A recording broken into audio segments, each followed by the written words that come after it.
సుబ్బయ్య, ఏమైంది సుబ్బయ్య నీకు?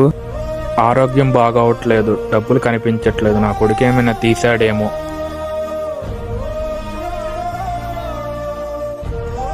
డబ్బులు నా కొడుకు తీస్తే తీని, వాడు మంచిగా చదువుకుంటే చాలు. రాండ్రా, వచ్చి కూర్చోండి. మామ నాకు కూడా ఒక గ్లాస్ కలపండి. సుబ్బయ్య, డబ్బుల కన్నా ఆరోగ్యం మొక్కను సుబ్బయ్య. తీసుకో డబ్బులు. వద్దులేరా. పర్లా తీసుకో. వద్దులేరా. ఇంకేం మాట్లాడ మాకు నువ్వు.